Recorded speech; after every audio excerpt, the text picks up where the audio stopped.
Thank you, Madam recognized Chair. for 5 minutes. Thank you, Madam Chair. Thank you for having this hearing and staying late tonight. And thank you to all the members of the committee. I want to just talk about a couple of things. First of all, there's a lot of wasteful stuff in this bill. When you have a bill this big, you're going to end up with a lot of bad provisions that people may not hear about. And so a lot of my amendments are actually aimed at bad provisions or provisions that aren't there that should be there that are hurting Virginians, and especially my region. These are amendments 108, 113, 144, 235, and 269.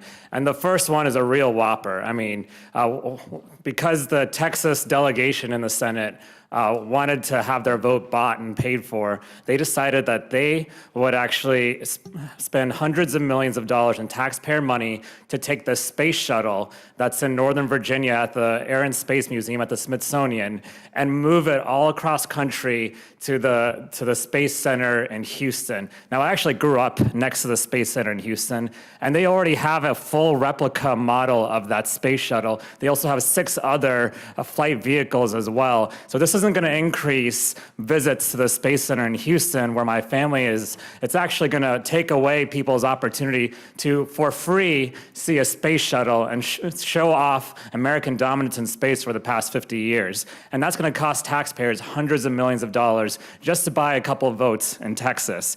Next, for some reason, and no one's been able to explain it to me, last year the Metropolitan Washington Airport Authority, which owns the assets at Dulles Airport and DCA, which many members of Congress fly out of, actually renegotiated their lease with the federal government at a rate where they could afford to make improvements to those airports and make sure that we can also make flights affordable and airlines be able to use those facilities. And what happened is in this bill, we're actually blowing up a lot of those agreements, and we're doubling, in some cases, the amount that they have to pay. And that's going to be passed on to anyone who flies in and out of DCA and Dulles, and that includes all of you, all members of Congress in this room as well. And so that's going to cost everyone money, and certainly in my region, where we all fly out of Dulles and DCA, it's going to cost us a lot of money. And we have a toll road that is meant to pay off some of those expenses, and those tolls are going to go up on every single person who uses those tolls. I'm talking about the Dulles toll road.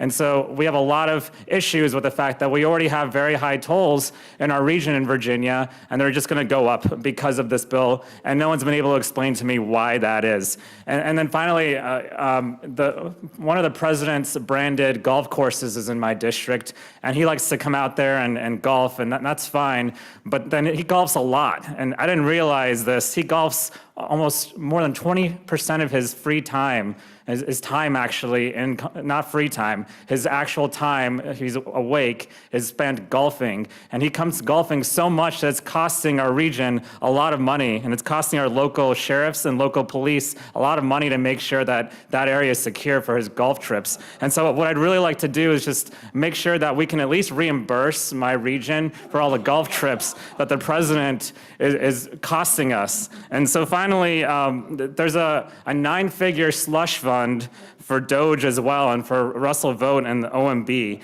And no one's been able to explain to me why, to capture waste, fraud, and abuse, we need a 9-figure slush fund for them. Now, the last time I checked, some of the stuff that they were using money on was to set up sleeping pods in the GSA's building while firing half the people in that building. And so these are a lot of examples of waste and fraud. They hurt my region, but I can assure you that everyone can look through this bill, and I've read through most of it, if not all of it at this point, and you'll find that your region will be hurt by some of the waste in here. And the second thing I'll say is, I agree with this notion of this bill, this big, ugly bill, being about broken promises. I mean, just look at what some of the stuff the president has said. He said about Medicaid and cuts to Medicaid, we're not going to touch it, right? And he said he would veto a bill that would cut Medicaid, and yet this bill kicks millions of American citizens off of Medicaid, 17 million, nearly 17 million. And he said that cuts to food assistance program are going to give everybody more food,